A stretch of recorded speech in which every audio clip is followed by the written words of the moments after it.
The wrench slipped from Eli Corbin's fingers as his chest exploded in fire.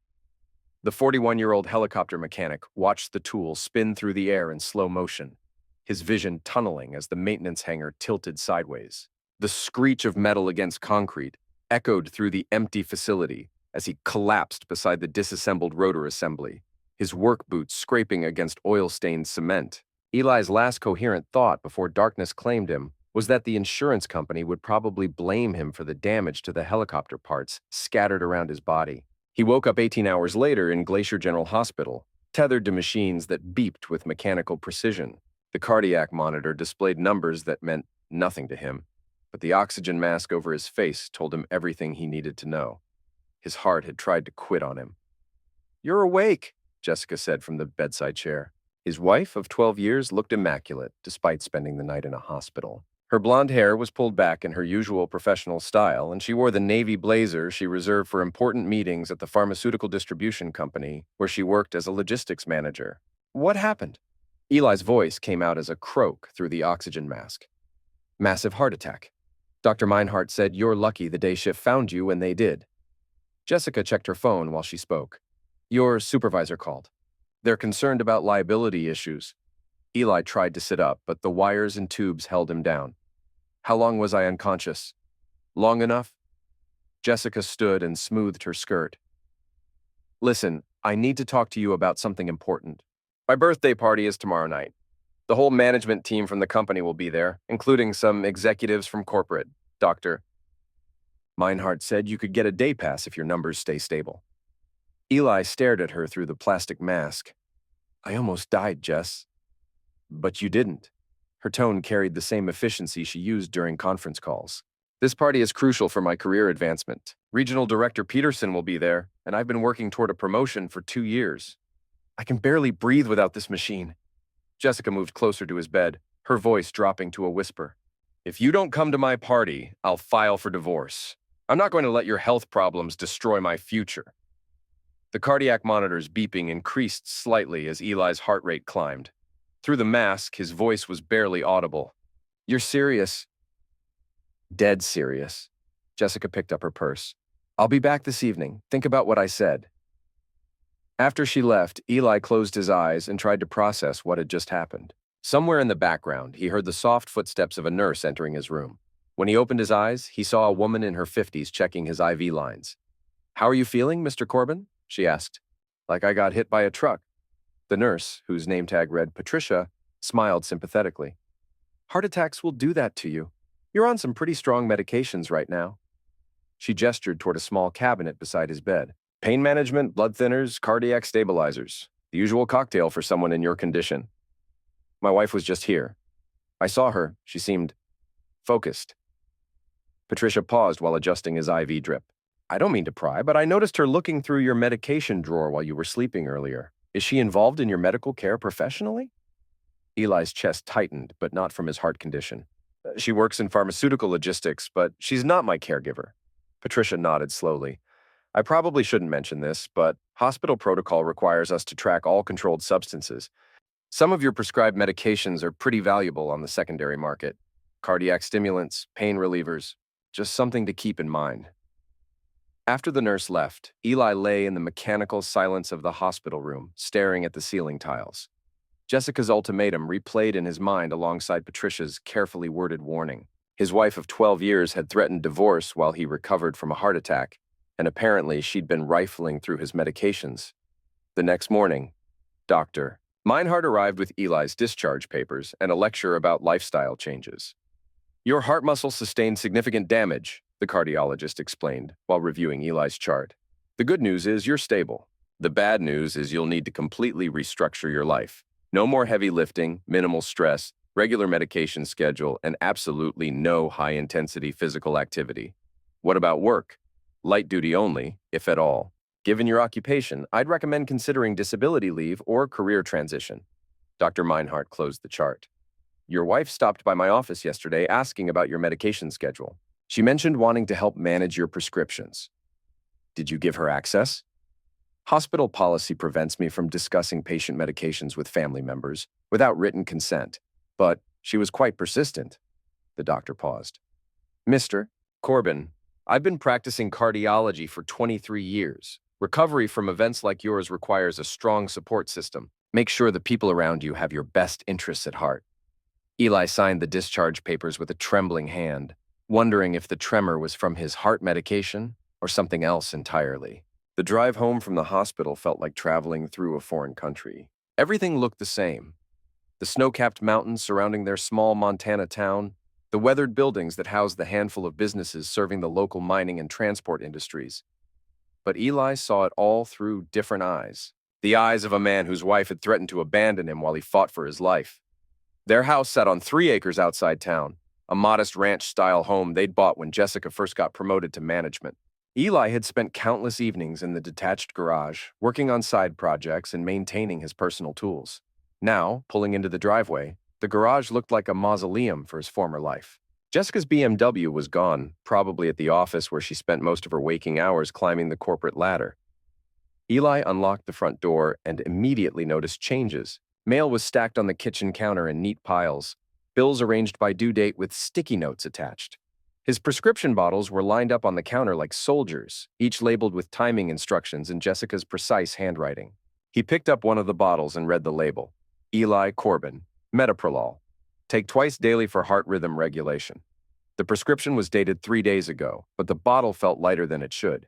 He counted the pills. 12 were missing. Eli sat heavily in his recliner and stared at the prescription bottles. Dr. Meinhardt had prescribed a 30-day supply of each medication. If Jessica was helping manage his pills by removing them, she was either incompetent or deliberately sabotaging his recovery.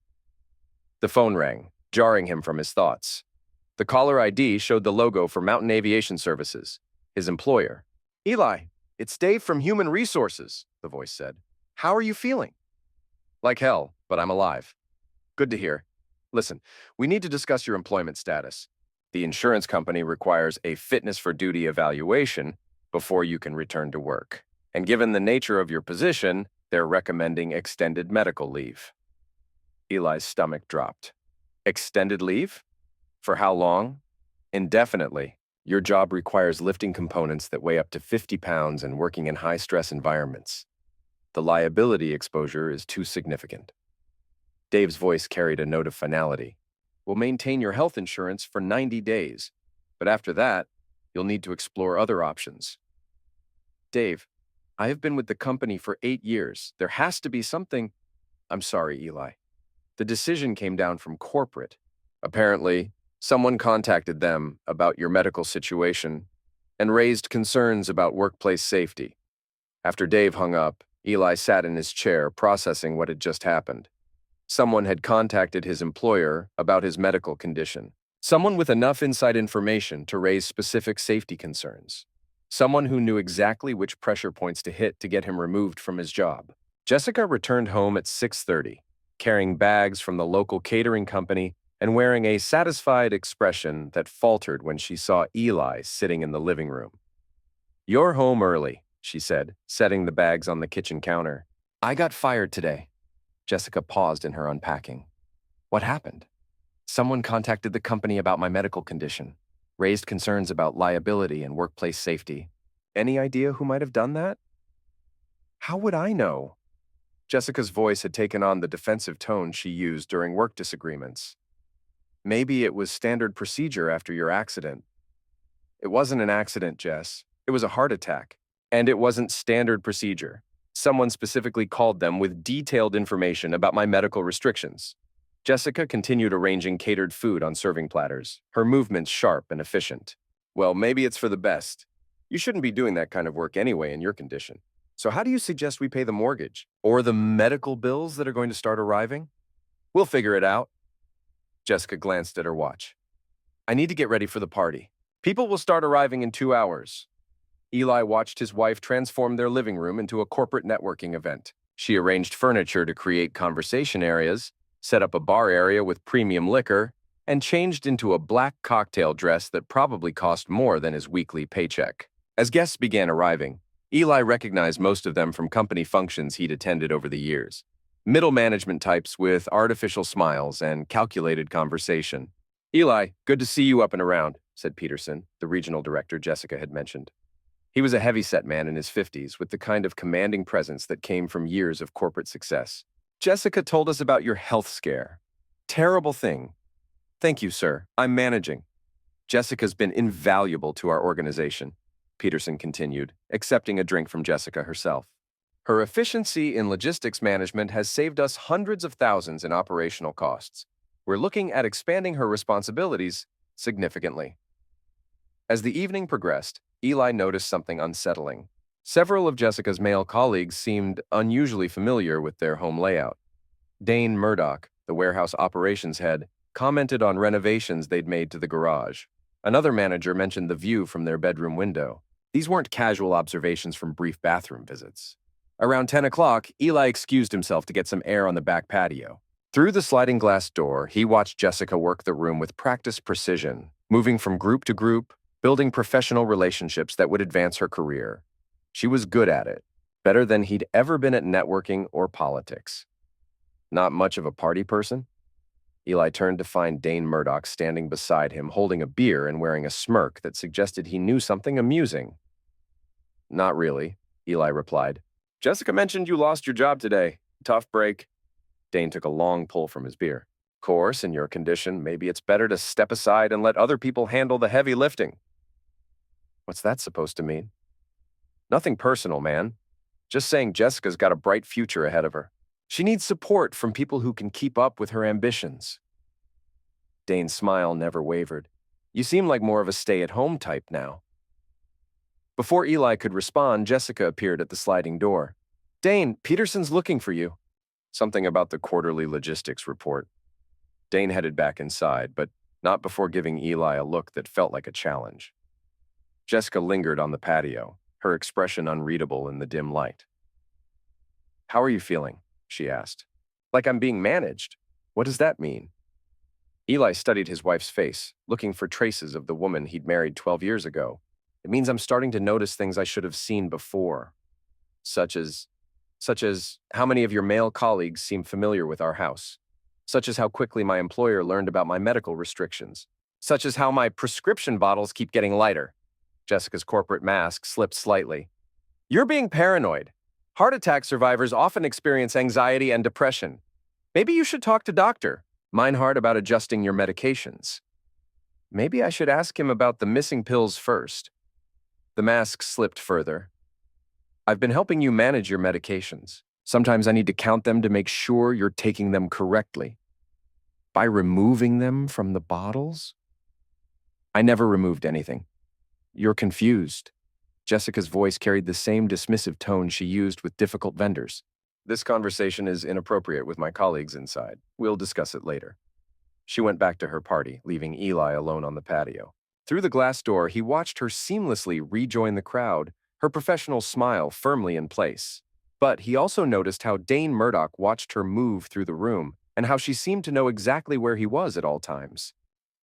The party ended around midnight. As the guests filtered out, Eli heard fragments of conversation that painted a picture of Jessica's rising status within the company.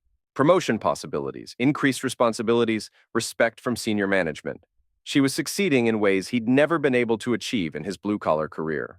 After the last guest left, Jessica kicked off her heels and began cleaning up with the efficiency of someone accustomed to hosting corporate events. Successful party, Eli observed from his recliner. Very successful. Peterson mentioned fast-tracking my promotion to district manager. It would mean a 40% salary increase and potential relocation to Denver. Relocation? The district office is in Denver. It's a much better market for advancement opportunities. Jessica loaded glasses into the dishwasher. Of course, with your health situation, a move might be challenging. So, what are you suggesting? Jessica paused in her cleaning, her back still turned to him. I'm suggesting we might need to make some difficult decisions about our future. The words hung in the air like smoke from a house fire. Eli understood exactly what his wife was saying without her having to spell it out. His heart attack hadn't just damaged his cardiac muscle. It had damaged his value as a husband. Jessica was preparing to upgrade her life, and he wasn't part of the new configuration. Over the following days, Eli began to notice patterns that had been invisible during his recovery fog. Jessica left for work early and returned late, always with explanations about increased responsibilities and important meetings. She managed his medications with military precision, counting out pills and watching him take them. The house phone rarely rang, but Jessica's cell phone buzzed constantly with text messages that made her smile in ways Eli hadn't seen directed at him in months. On Thursday morning, Eli decided to visit Dr. Meinhardt's office for a follow-up appointment. The waiting room was filled with other cardiac patients, most of them older men who looked like they'd spent their lives in physical labor jobs that had finally caught up with them. "Mr. Corbin, how are you adjusting to your new routine?" Dr. Meinhardt asked during the examination. "Having some trouble with medication management. I think some of my pills might be going missing." The doctor frowned. "Missing how?" "Bottles that should be full are half empty. My wife says she's helping me manage them, but the numbers don't add up." Dr. Meinhardt set down his stethoscope. "Mr. Corbin, some of your prescribed medications have significant value outside of legitimate medical use. Cardiac stimulants and pain medications are frequently targeted for diversion." Diversion? Theft for resale or personal use. If pills are disappearing from your home, you need to secure them immediately. More importantly, if someone is tampering with your cardiac medications, they're potentially endangering your life. What should I do?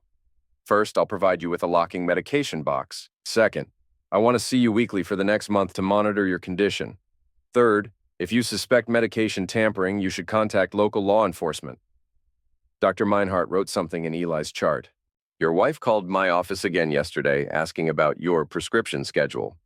She mentioned concerns about your memory and wanted authorization to manage your medications completely. What did you tell her?" "That patient medication management requires explicit written consent from the patient, which you haven't provided." She seemed frustrated by that answer. Driving home from the appointment, Eli felt pieces of a puzzle clicking into place. Jessica wasn't just threatening divorce and sabotaging his career. She was systematically isolating him from his support systems while positioning herself as his caregiver and decision-maker. It was a strategy that would give her complete control over his life, while maintaining plausible deniability about her motives. That evening, Jessica arrived home with Chinese takeout and an announcement. "I had lunch with Peterson today. The district manager position is definitely going to be offered to me." She unpacked containers of food with obvious excitement. "The salary increase would be substantial, and there are stock options that could be worth hundreds of thousands over time." "Congratulations," Eli said, though the word tasted bitter. "There's one complication. The position requires relocation within 60 days, and given your medical situation, the company health insurance won't transfer if you're considered disabled." "So, what's the solution?" Jessica sat across from him at the kitchen table, her expression carefully neutral. "Legally, if we were divorced, I could maintain my insurance through the company while you could apply for disability benefits independently. It might actually work out better financially for both of us." "You want a divorce so you can take a promotion?" "I want us both to have the best possible future. Your health problems are going to require ongoing management that I'm not equipped to handle, especially with increased job responsibilities." Eli picked at his Kung Pao chicken while processing his wife's proposal. She was presenting divorce as a practical solution to a logistical problem, the same way she'd approach any other business challenge. The fact that it would leave him alone and financially devastated was apparently an acceptable cost of doing business. "What about the house?" he asked. "We'd have to sell it. The mortgage payments are too high for one income, especially with your medical expenses." "Where would I live?" "There are assisted living facilities that specialize in cardiac patients. Some of them are quite nice." Jessica described his future living situation with the same enthusiasm she'd use to present a quarterly budget proposal. Everything was logical, practical, and completely devastating to his life as he'd known it. After dinner, Jessica retreated to her home office to work on what she described as transition planning. Eli sat in his recliner staring at the locking medication box Dr. Meinhardt had given him. Inside were pills that were apparently valuable enough to steal, prescribed to treat a condition that had destroyed his career and was about to destroy his marriage. For the first time since his heart attack, Eli felt something other than exhaustion and confusion. He felt anger, not the explosive rage that had occasionally flared during arguments with Jessica, but a cold, focused anger that seemed to clarify his thinking rather than cloud it. Jessica wanted to dispose of him like an outdated piece of equipment. She'd already contacted his employer to eliminate his job and was working to gain control of his medical care. Now she was presenting divorce as an inevitable business decision while positioning herself for a lucrative promotion. But Eli had spent 8 years maintaining helicopters. machines that required precise attention to detail and systematic problem solving. If Jessica wanted to treat their marriage like a business transaction, maybe it was time to approach the situation with the same methodical precision he'd used to diagnose mechanical failures. Over the next several days, Eli began what he privately called intelligence gathering. He started by documenting Jessica's daily routine, noting her departure and arrival times, the frequency of her phone calls, and the changes in her behavior. Patterns. He also began securing his medications in the locking box and tracking exactly how many pills he took versus how many remained. On Monday, Jessica left for work at 7:15 as usual. But instead of going directly to her office, she stopped at a coffee shop across town where she met Dane Murdoch. Eli watched from his truck parked across the street as they sat at a corner table for 45 minutes, their body language suggesting a relationship that extended well beyond professional collaboration. Tuesday, Jessica worked late, but arrived home with takeout from a restaurant that was 15 minutes in the opposite direction from her office. When Eli called the restaurant to ask about their hours, he learned they'd been closed for renovations for the past week. Wednesday, Jessica's phone rang at 11:30 at night. She answered it in the bathroom with the door closed, speaking in whispers for 20 minutes. When she returned to bed, she was smiling. By Friday, Eli had accumulated enough evidence to confirm what he'd suspected since the night of Jessica's party. His wife was having an affair with Dane Murdoch, and they were coordinating their efforts to eliminate obstacles to Jessica's career advancement.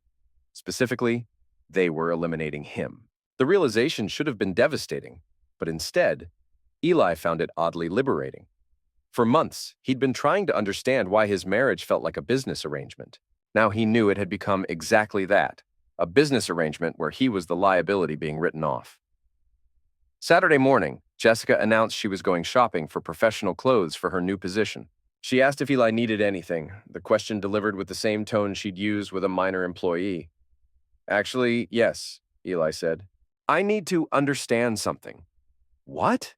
I need to understand why my heart medication bottles keep getting lighter, why my employer received detailed information about my medical restrictions, and why Dane Murdoch seems to know the layout of our house better than some of our relatives. Jessica's professional mask flickered but held. I don't know what you're talking about. I think you do. I think you and Dane have been planning my exit from your life for months. The only thing I can't figure out is whether you started sleeping with him before or after my heart attack. The mask cracked. You're being paranoid and delusional. These are symptoms of your medication. I've been tracking my medication intake for 2 weeks. Someone has been removing pills from bottles I keep in a locked box that only I have the combination to. Eli's voice remained calm, which seemed to unnerve Jessica more than shouting would have. Either I'm developing supernatural powers, or someone with access to this house is stealing cardiac medications. I've never stolen anything from you.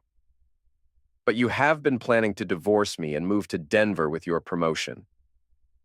That's a practical decision based on changing circumstances.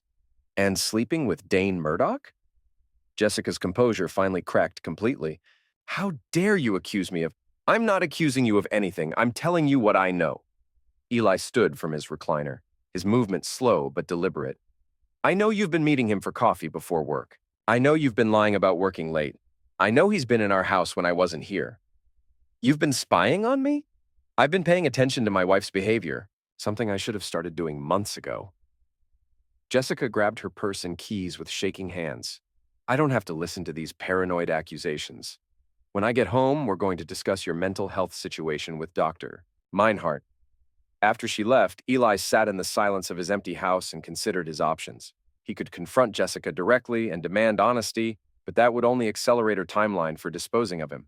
He could hire a divorce attorney, but his limited financial resources would be no match for Jessica's income and professional connections. He could simply accept the situation and agree to the divorce, essentially signing his own exile to an assisted living facility. Or he could approach the problem the way he'd approach any complex mechanical failure, by systematically identifying each component of the system and determining how to make it stop working. Jessica wanted to eliminate him from her life so she could pursue her career advancement and her relationship with Dane. She was using his medical condition as justification while positioning herself as the reasonable party making difficult but necessary decisions. It was a strategy that would leave her with everything while giving him nothing.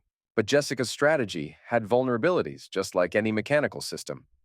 It relied on maintaining her professional reputation while concealing her personal activities. It required Dane's cooperation and discretion. It depended on Eli remaining passive and accepting his role as the discarded husband. What if those assumptions were wrong? Eli spent the weekend developing what he mentally called the plan. It wasn't revenge in the traditional sense. It was systematic problem-solving applied to human relationships. Jessica had treated their marriage like a business transaction, so he would respond using business principles, identify weaknesses, exploit vulnerabilities, and achieve objectives with maximum efficiency. Phase 1 involved gathering evidence. Eli installed small security cameras in areas of the house where Jessica and Dane had their private conversations. He also began documenting Jessica's work schedule, phone calls, and financial activities. The goal wasn't blackmail. It was understanding the full scope of their operation against him. Phase 2 involved financial preparation. Eli liquidated his retirement savings and opened new accounts that Jessica didn't know about. He also researched disability benefits and healthcare options that would be available to him after divorce. If Jessica wanted to cut him loose financially, he needed to be prepared to survive independently. Phase 3 involved professional consultation. Eli quietly contacted a divorce attorney not to file papers, but to understand his rights and options. He also spoke with an accountant about protecting assets and a private investigator about gathering evidence of adultery. Phase 4 would be implementation, the systematic dismantling of Jessica's carefully constructed plan. Monday morning, Jessica left for work with her usual efficiency, but Eli noticed she spent an extra 10 minutes on her appearance and chose her most expensive perfume. According to the pattern he'd documented, Mondays were when she met Dane before work. Instead of waiting at home, Eli drove to Jessica's office building and parked where he could observe the employee parking lot. Jessica and Dane arrived separately, but within 5 minutes of each other. They entered the building through different doors, maintaining the appearance of professional colleagues. At 11:30, Eli received a text from Jessica. Working through lunch today. Important project deadline. At 12:15, Eli watched Jessica and Dane leave the building together in Dane's truck. They drove to a hotel on the outskirts of town, the kind of place that catered to traveling salesmen and adultery.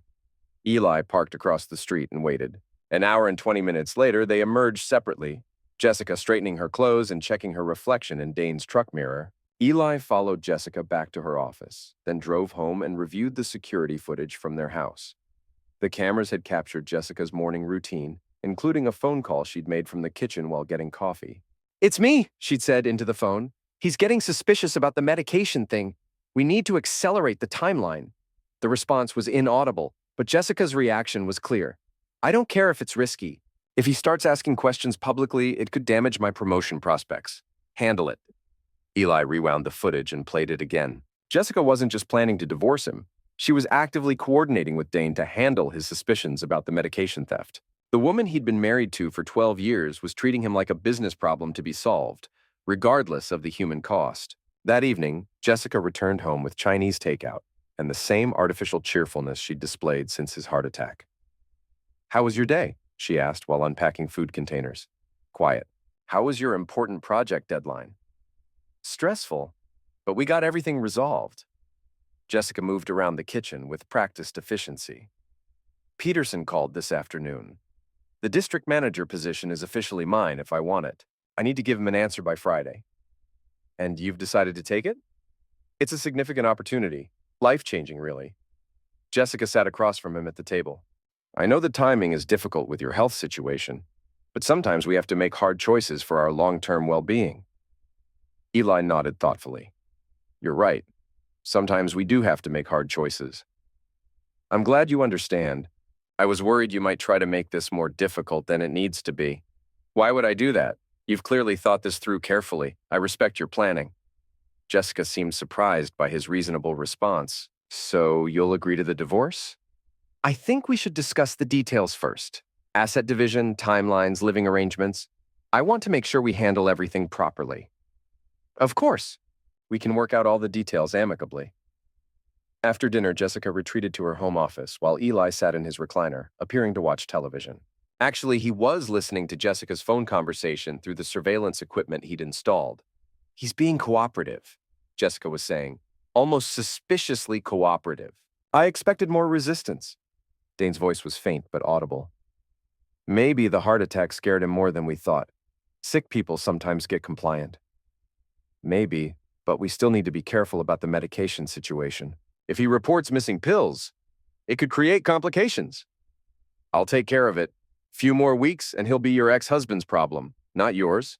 Few more weeks and he'll be nobody's problem. Assisted living facilities don't exactly encourage independence.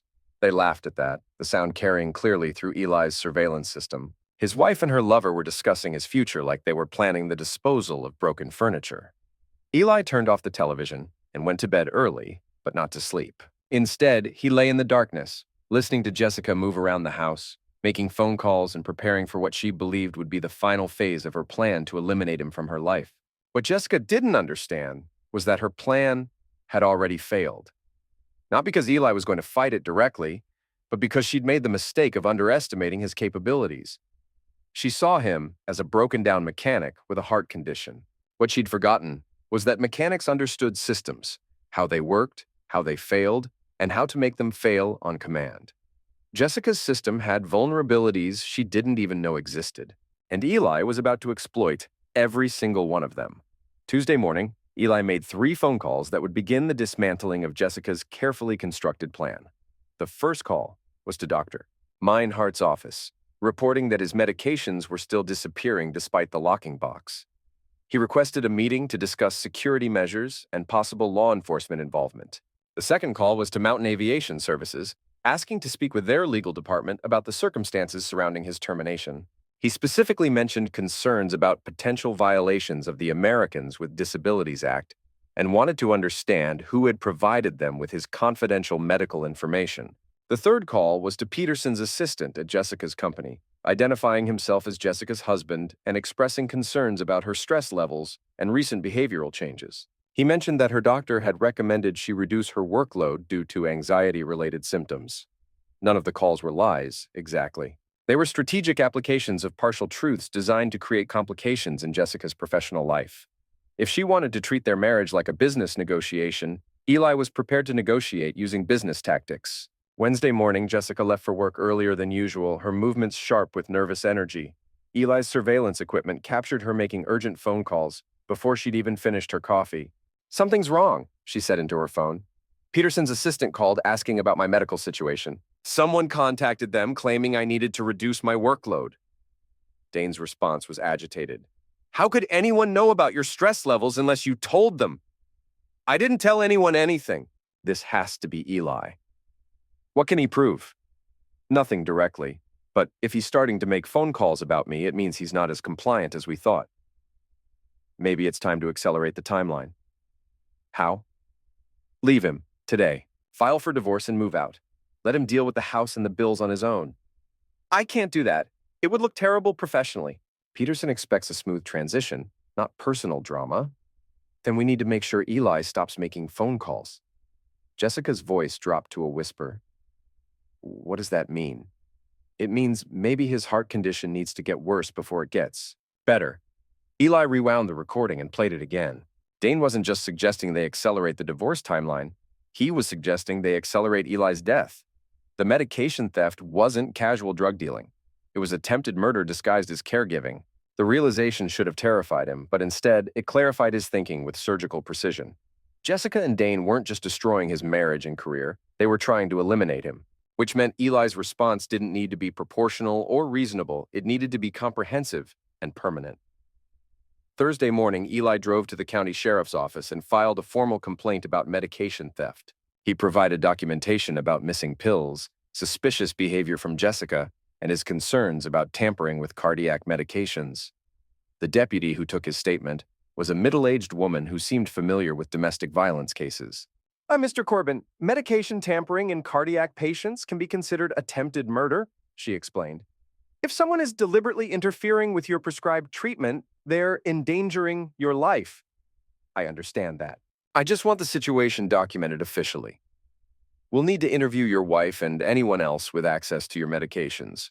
This is going to become a formal investigation." "I understand." After leaving the sheriff's office, Eli drove to Jessica's workplace and requested a meeting with Peterson. The regional director seemed surprised, but agreed to see him immediately. "Eli, good to see you," Peterson said, gesturing to a chair in his spacious office. "How's your recovery progressing?" "That's actually what I wanted to discuss with you, sir." I'm concerned about Jessica's stress levels related to my medical situation. Peterson frowned. What kind of concerns? She's been working excessive hours, taking on additional responsibilities, and I think she's struggling to balance career advancement with being a caregiver for someone with my condition. Jessica hasn't mentioned any difficulties. She wouldn't. She's too professional to let personal problems affect her work performance. But I'm worried that accepting the district manager position right now might be overwhelming for her. Peterson studied Eli carefully. Are you suggesting she shouldn't take the promotion? I'm suggesting she might benefit from some additional support or a slightly delayed timeline. Cardiac recovery is a long process, and the stress is affecting her sleep, her appetite, and her decision-making. I appreciate your concern for Jessica's well-being, Peterson said slowly, but she's assured me she's ready for increased responsibilities. Of course she has. Jessica's very ambitious, sometimes too ambitious for her own good. Eli paused, letting the implication settle. I just want to make sure the company understands the full picture before making such an important decision.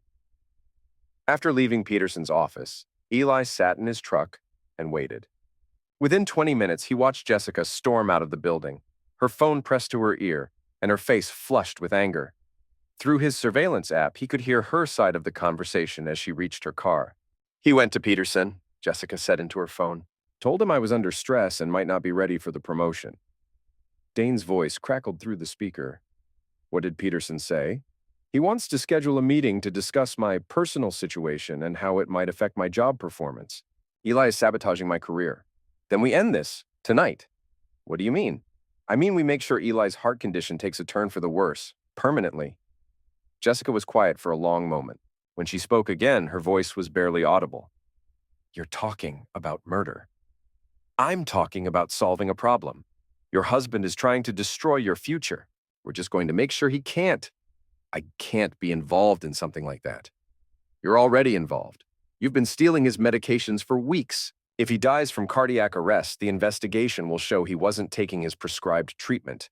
Natural causes brought on by patient non-compliance. But if they find the missing pills, they won't. Because tonight we're going to make sure all the evidence points to Eli being depressed over his medical diagnosis. People with heart conditions kill themselves all the time. Eli listened to his wife and her lover plan his murder with the same clinical detachment they'd use to plan a vacation. Jessica's primary concern wasn't the moral implications of killing her husband. It was the potential impact on her career prospects. That evening, Jessica arrived home with takeout and an unusually solicitous attitude. How are you feeling today? She asked, unpacking containers of Thai food. Better, actually. I had some productive conversations about my situation. Jessica's smile flickered. What kind of conversations? Medical consultations? Legal consultations? Getting professional advice about my options moving forward? That's good. It's important to be proactive about your recovery. During dinner, Jessica seemed nervous, checking her phone frequently and asking seemingly casual questions about Eli's daily routine, his evening medications, and his sleep patterns. She was gathering intelligence for whatever Dane had planned. After dinner, Jessica announced she was going to meet some colleagues for drinks to celebrate her promotion. She'd be home late, probably around midnight. Will you be all right here alone? She asked, her concern obviously artificial. I'll be fine. I'll probably go to bed early. Good. Rest is important for your recovery. Jessica kissed his forehead with the same affection she'd show a dying relative. I'll try not to wake you when I get home. After Jessica left, Eli activated all his surveillance equipment and prepared for what he expected would be Dane's attempt to stage his life ending.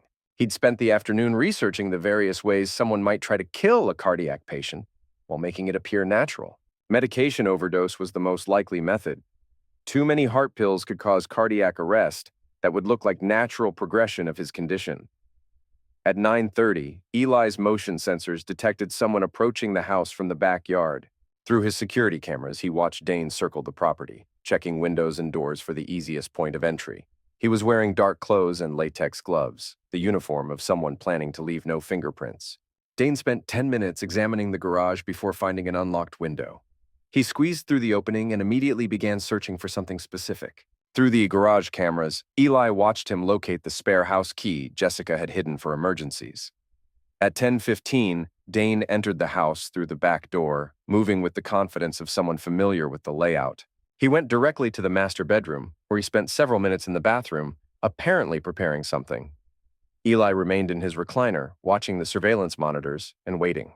He'd already called 911 and explained that he suspected someone was planning to break into his house and harm him. The dispatcher had assured him that patrol units were standing by in the area.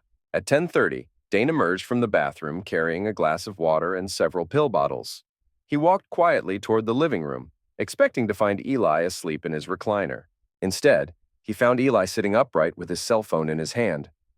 "Good evening, Dane," Eli said calmly. "I've been expecting you." Dane froze, still holding the water and pills. "Eli, Jessica asked me to check on you." "Jessica asked you to murder me. I have the conversation recorded." "You're mistaken. I came here because Jessica was worried about you." "You came here to force-feed me an overdose of cardiac medication and stage my life ending." Eli gestured toward the pills in Dane's hands. "How many of those were you planning to make me swallow?" Dane's expression shifted from surprise to calculation. He was bigger than Eli, younger and healthier. In a physical confrontation, he had significant advantages. "You know what, Eli? You're right." Dane set the water glass on the coffee table and smiled.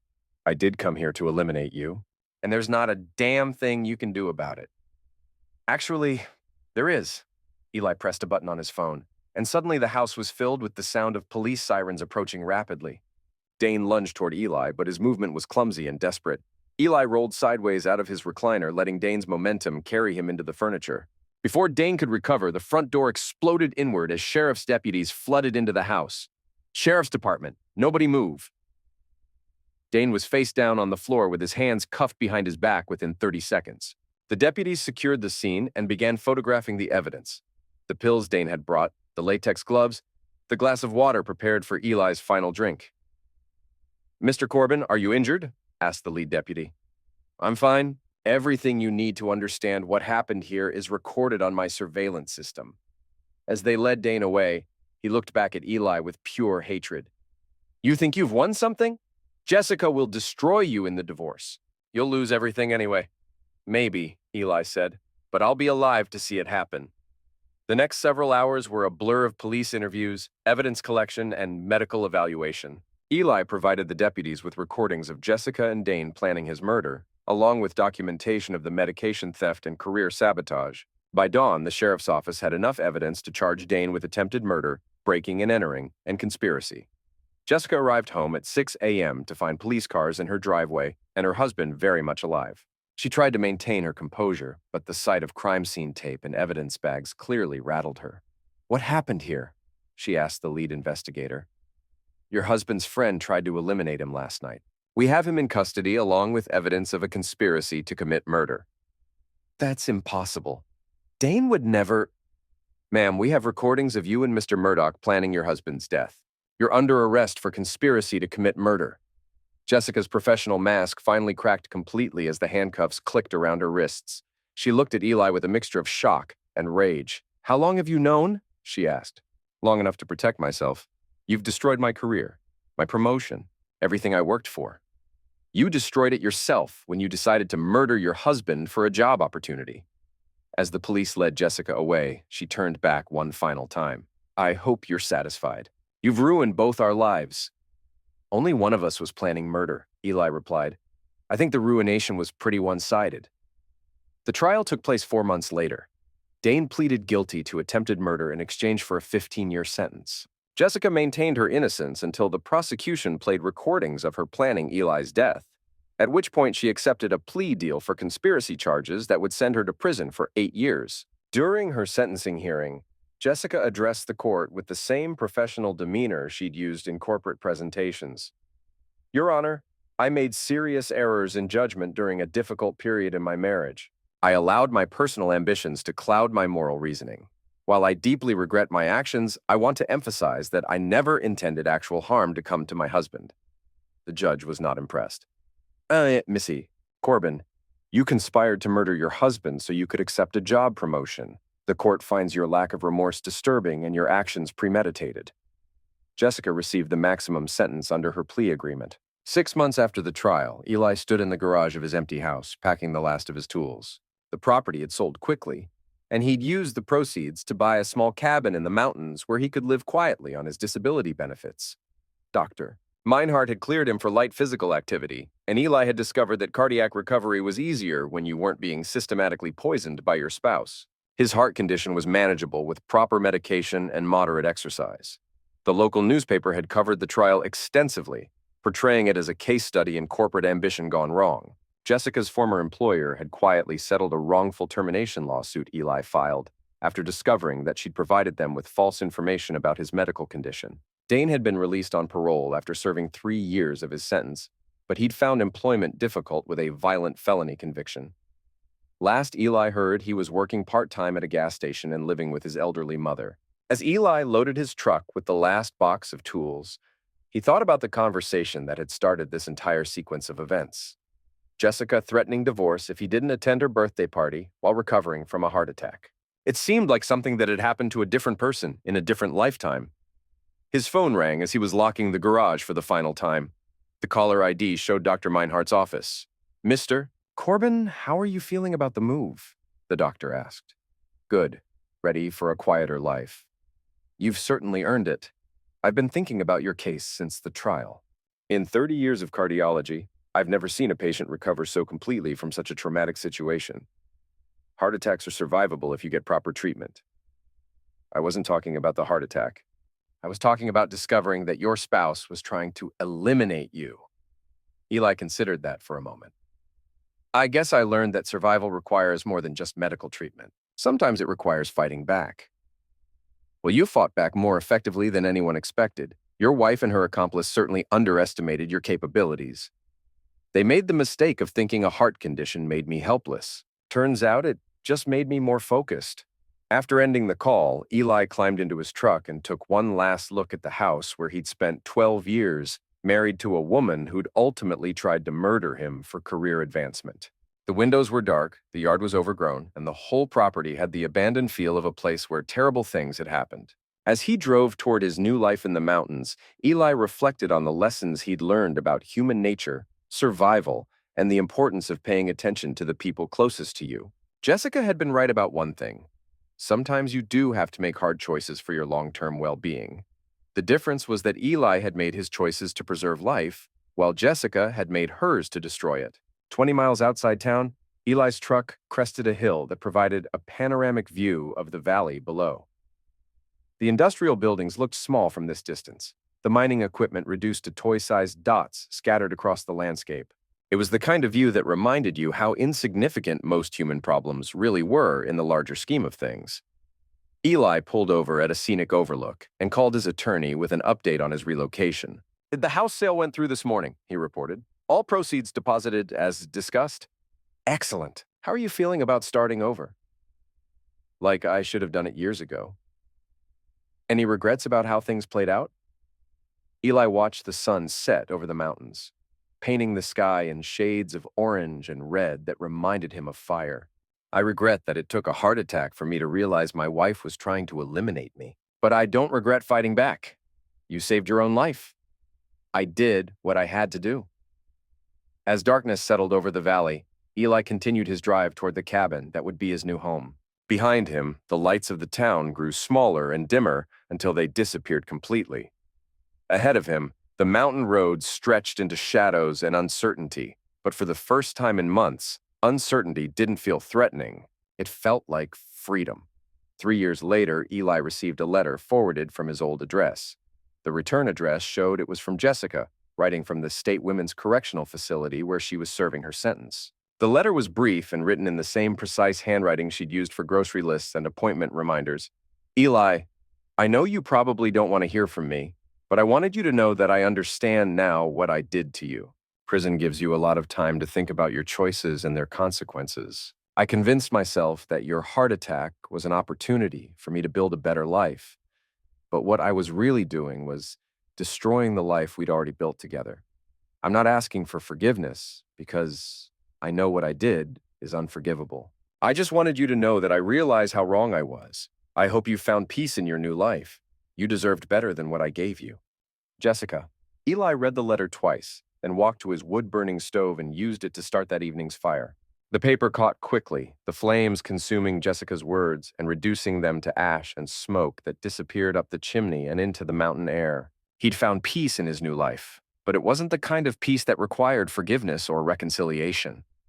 It was the peace that came from surviving something that should have killed you and building something better from the ruins. Outside his cabin, snow was beginning to fall, dusting the pine trees and the small garden where he grew vegetables during the warmer months. His heart condition had stabilized with proper medication and regular exercise, and he'd discovered that solitude was far more therapeutic than he'd ever imagined. Eli poured himself a cup of coffee and sat by the fire, watching the flames dance behind the glass door of the stove. Somewhere in the distance, he could hear the sound of a helicopter passing overhead, probably heading to one of the oil rigs that dotted the region. The sound no longer made him think about the career he'd lost or the life he'd left behind. It made him think about how far he'd traveled from the man who'd collapsed in that maintenance hangar 4 years ago, believing that his wife's threats and ultimatums were the worst things that could happen to him. He'd learned that sometimes the worst things that happen to you are actually the best things in disguise. His heart attack had revealed Jessica's true nature before she could complete her plan to eliminate him. His forced retirement had given him the time and motivation to fight back against people who'd underestimated his capabilities. Most importantly, losing everything he'd thought was important had taught him what actually mattered: survival, dignity, and the freedom to build a life based on your own choices rather than other people's expectations. As the fire burned down to glowing embers, Eli prepared for bed with the same methodical attention to detail he'd once applied to helicopter maintenance. Pills taken on schedule, doors locked, alarm system activated. The routines of a man who'd learned that survival required constant vigilance, but also understood that paranoia was just another form of prison. He'd survived Jessica's attempt to murder him and Dane's attempt to frame him for life ending. He'd survived the legal system, the media attention, and the social stigma of being the husband whose wife had tried to eliminate him for a promotion. Now he was surviving the hardest challenge of all, building a new life from nothing and discovering that sometimes nothing was exactly what you needed to become everything you were meant to be. The last thing Eli did before turning off the lights was check his security cameras, a habit left over from the months when his life had been in constant danger. The screens showed nothing but empty forest and falling snow, peaceful and undisturbed. Tomorrow, he would wake up alive, healthy, and free to make his own choices about how to spend his time and energy. It was a gift that most people took for granted, but that Eli had learned to appreciate only after nearly losing it forever. He turned off the monitors and walked to his bedroom, leaving behind the mechanical sounds of surveillance equipment and entering the natural silence of a mountain cabin at night. Outside, the snow continued to fall, covering the world in a blanket of white that made everything look clean and new. For the first time in years, Eli fell asleep without wondering if he would wake up in the morning. He'd earned the right to sleep peacefully, and he intended to enjoy every moment of it. In the morning, he would begin another day of the life he'd fought to preserve. But tonight, he rested with the satisfaction of a man who'd faced the worst that human nature could offer and emerged victorious through patience, planning, and the kind of quiet strength that his enemies had mistaken for weakness. Jessica had been right about one thing during their final confrontation. He had ruined both their lives. The difference was that Eli had built something better from the ruins, while Jessica remained trapped in the consequences of her own choices. That seemed like justice to him, or end.